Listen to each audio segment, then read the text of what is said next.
안녕하세요. 반갑습니다. 오늘은 갑골문 재는 천재 화동이자 통치자 단군이라는 주제를 가지고 말씀을 드리도록 하겠습니다. 저희가 이제 갑골문을 이제 기초부터 중급 지난 시간에 배워봤는데, 그러니까 기초 과정에서는 갑골문의 기본 형식, 그 중에서도 기본 형식에서 아주 중요한 역할을 하는 천간 지지에 대해서 알아봤고요. 그 다음에 또 이제 중간 단계로서 방이 어떤 나라인지 단군 조선으로 볼 수 있다, 이 부분을 알아봤습니다. 오늘은 이제 갑골문의 이제 고급 단계로 재에 대해서 알아보도록 하겠습니다. 갑골문 재는 굉장히 중요한 용어인데요. 어떻게 해서 환웅이자 단군으로 해석할 수 있는지 오늘 꼼꼼히 갑골문 복사편의 탁본을 보면서 여러분께 말씀을 드리도록 하겠습니다. 이제 목차를 우선 보면은 이 재에 대해서는 문헌사료에도 많이 나와 있고요. 갑골문에도 400여 편 굉장히 많이 나와 있는데, 그 문헌사료와 갑골문에서 차이가 있습니다. 그 차이에 대해서 우선 알아보겠습니다. 그 다음에는 이 재에 대한 연구가 좀 변화해 왔어요. 그 변화의 경향을 살펴보고요. 두 번째로는 그러면 이 재에 어떠한 권능과 어떤 성격을 가지고 있느냐를 또 살펴보겠습니다. 근데 첫 번째로는 제가 간접적인 권능이라고 했는데요.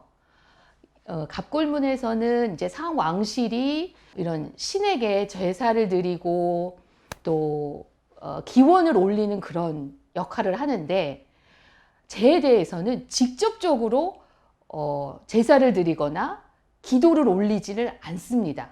다 어디를 통해서 하는 그런 간접적인 형태를 띠고 있기 때문에 저는 간접적인 권능이라고 표현을 했는데요.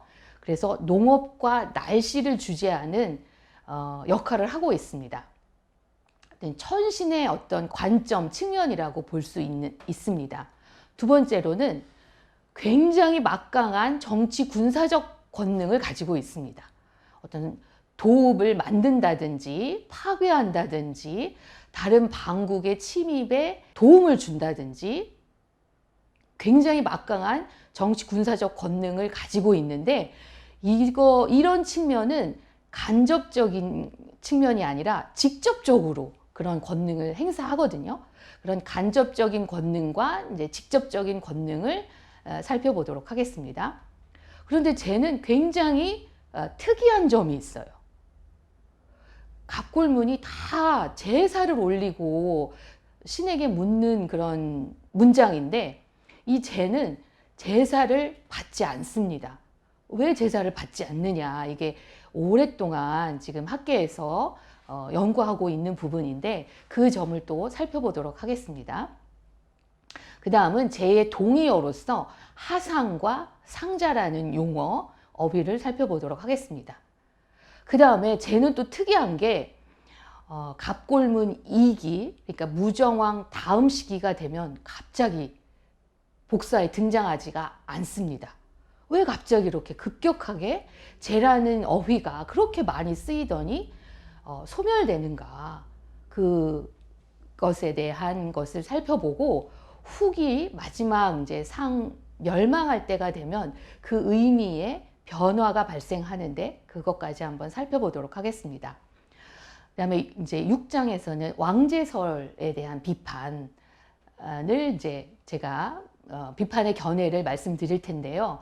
중국 학자들은 왕제설을 주장합니다.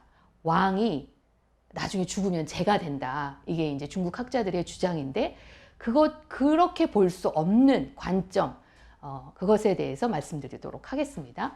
그 다음에 이제 재와 고대 그 동북아시아의 제천 전통, 그러니까 재는 이런 천신이자 굉장히 막강한 정치 군사적 권능을 가지고 있으면서 천신에 대한 제사의 명칭으로 쓰였거든요.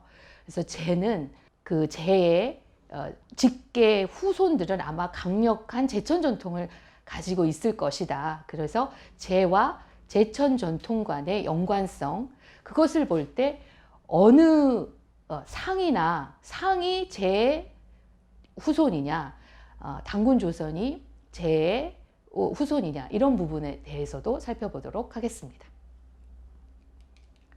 그래서 제가 이제 참고한 자료들은 이제 중국의 최근의 자료들과 우리 학계에서 연구하고 있는 자료들을 참고를 했고요. 특히 지금 상대 종교제사라는 2010년에 나온 책이 중요한 이제 참고 자료가 되겠습니다.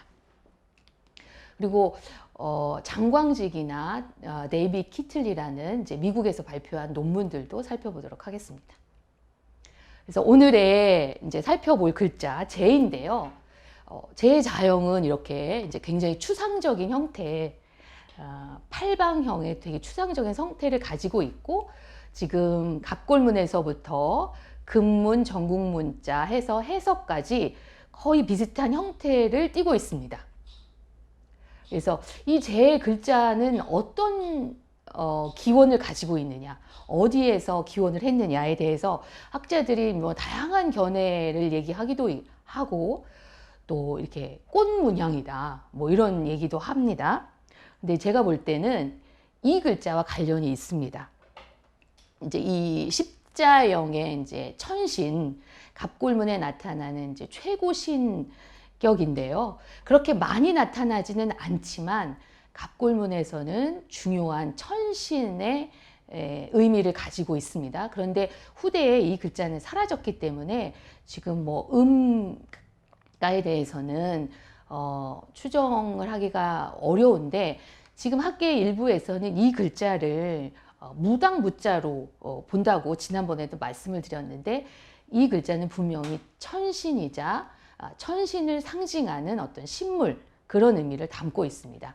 그러니까 이 글자에서 조금 더 복잡하게 이 글자가 이제 파생됐다고 저는 바라보는 측면이고, 이 제자가 그 자체로서 어떤 천신적인 성격과 또 강력한 이제 통치자, 군사력을 가진 통치자의 의미를 가지고 있는데, 또 하나 중요한 의미가 천신 제사에 대한 명칭이라는 것입니다. 그래서 후대에 하늘의 제사를 중국에서는 이제 체제사라고 했는데, 그 체제사의 글자이기도 합니다.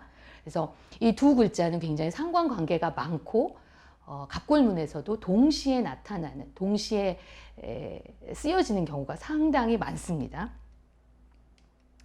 그래서 이제 갑골문에서는 이 제자가 이런 한 4가지 형태 정도의 이체자를 가지고 있습니다. 그리고 마지막 이 5번은 이제 금문의 제자인데요.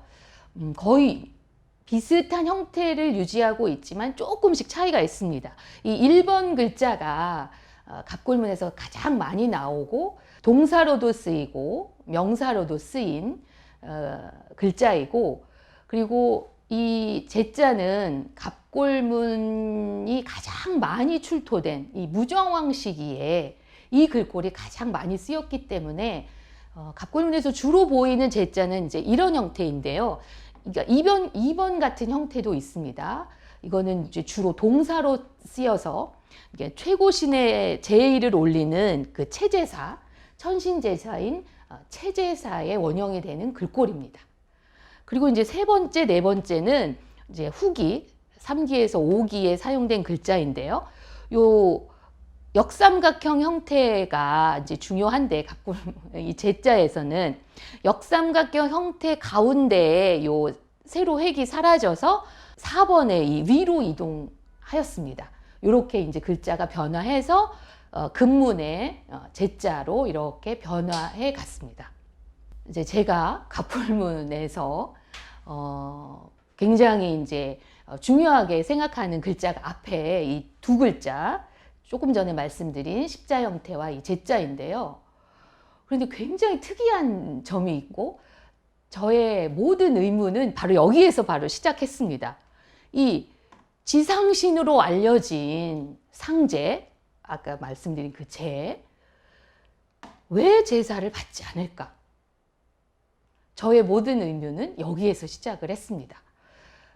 각골문은 다 제사를 지내고 뭐 조상신에게도 지내고 심지어 땅, 바람, 그 무지개한테도 제사를 지내는데 가장 높은 신이라고 하는 이 지상신 상제에 대해서는 제사를 어디에도 올린 기록이 확인되지 않고 있습니다.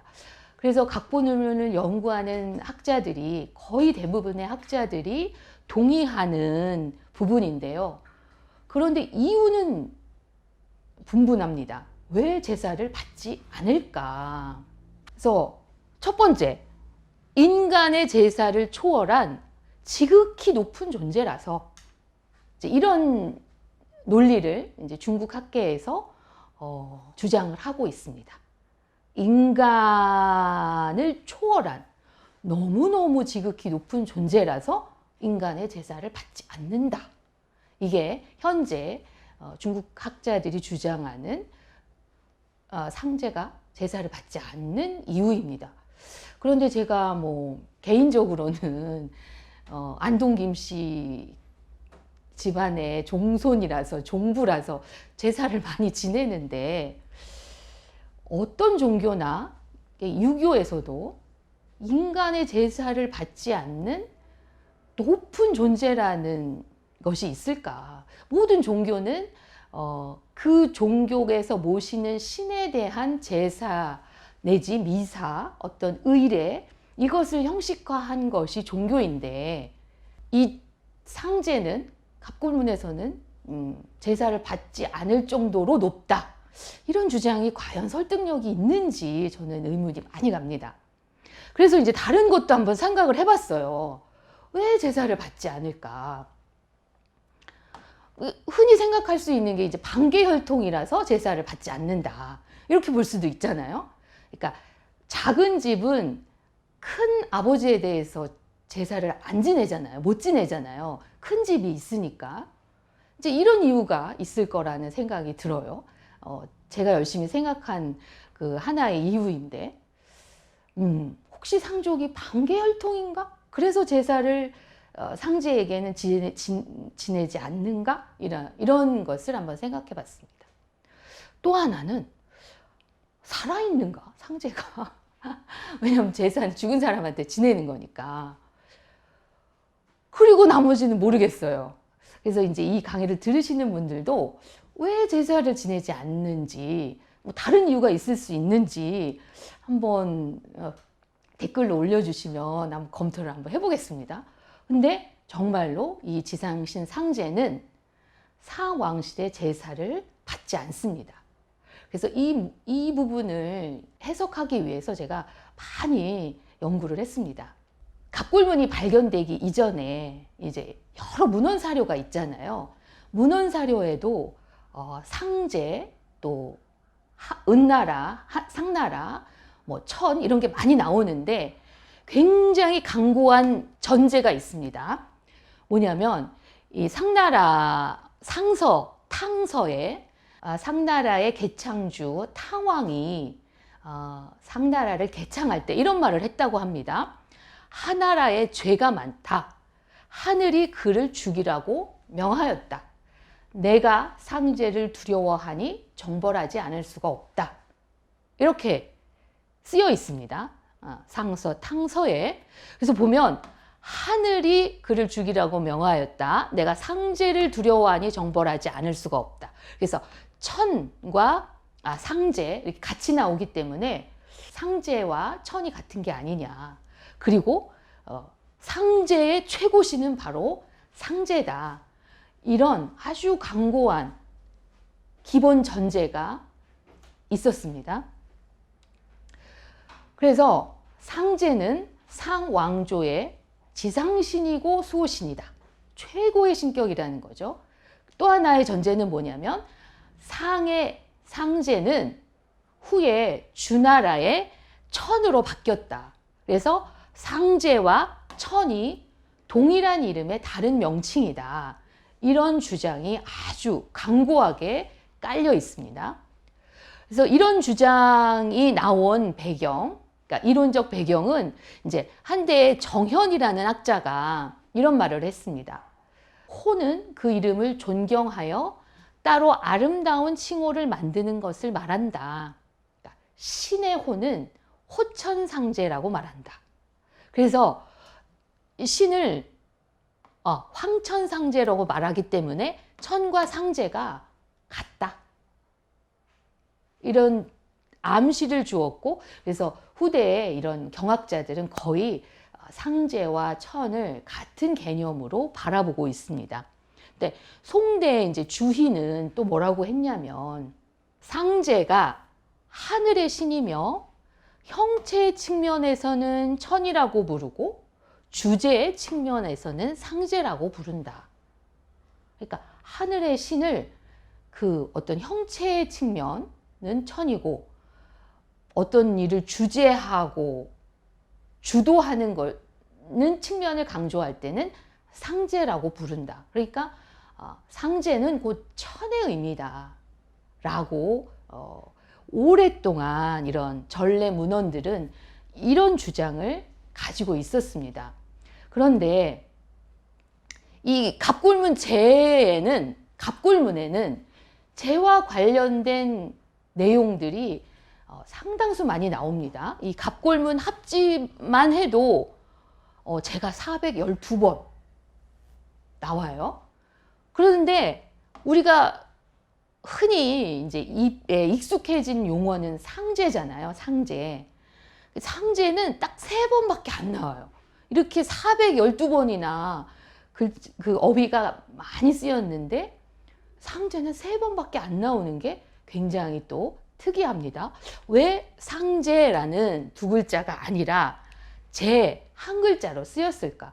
그래서 저도 처음에는 이제 제라는 한 글자로 이야기할 때 조금 어색했는데 하도 얘기하고 또 글도 쓰다 보니까 이제 저는 익숙해졌거든요. 근데 들으시는 분은 제라고 말하면 조금 헷갈리시나 봐요. 근데 제가 제라고 한 글자로 말할 때는 이 상제의 글자입니다. 근데 이 한 글자로 쓰였다는 것도 굉장히 특이합니다. 그런데 두 번째 또 난제는 뭐냐면, 상제는 상황실에 제사를 받지 않습니다. 도대체 왜 그럴까? 그렇게 맨날 365일 제사를 받드는 그 당시에 왜 특히 상제에게는 제사를 올리지 않았을까? 이게 정말 난제예요. 의문이죠.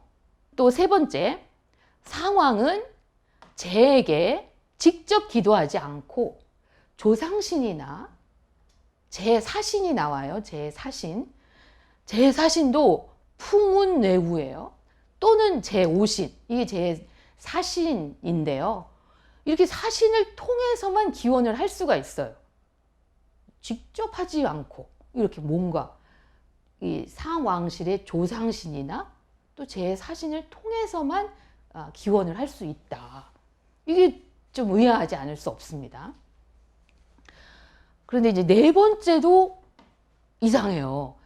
이제 갑골문 2기가 되면서 갑자기 제가 다 사라져요. 이렇게 412번, 거의 한 400번이 그러니까 무정왕 시기에만 나타나고, 그 다음에는 갑자기 사라졌다가 아주 말기, 그러니까 은나라 마지막 왕, 그때 잠깐 다시 나타나거든요. 이거는 정말 특이하다. 이런 문제는 갑골문이 아니면 알 수가 없는 내용이죠. 그러니까 시기별로 이렇게 쓰임에 굉장히 등락이 심했다. 왜 갑자기 사라졌을까? 그 다음에 이 제가 갑자기 사라진 다음에 이 조갑 왕 때 제례 혁명을 단행합니다. 그러니까 제례 제도를 확 바꾸는데 가히 이제 혁명적 수준으로 바꿔버려요. 고대 시대는 이제 재정일치 사회, 신정 사회인데 그 제례 제도를 확 바꿔버린다는 것은 굉장히 큰 사회적 변혁을 암시하는 것이고, 그 사회적 변혁이 없으면 이런 제례 혁명을 단행할 이유가 없을 텐데, 도대체 어떤 일이 있었길래 조갑 시기에 이런 제례 혁명이 단행이 됐을까?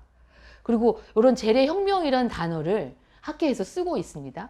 그만큼 아주 전면적인 개편이 있었기 때문인데요. 어떤 개편이냐면, 천신, 뭐 자연신, 이 고조신은 상의 아주 윗대 조상들인데 그런 제사를 다 없애버리고 그 선왕이나 근조 선공에 대한 오종 주례만을 지내는 걸로 확 바꿔버려요. 이런 제례혁명을 왜 갑자기 단행했을까?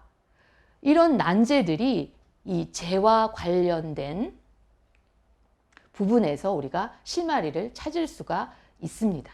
그래서 이제 여러 자료를 검토해보면 이 문헌사료의 상제는 이제 두루뭉실한 어떤 인격천 그런 형태를 가지고 있는데 갑골문제는 굉장히 구체적이고 다면적이에요.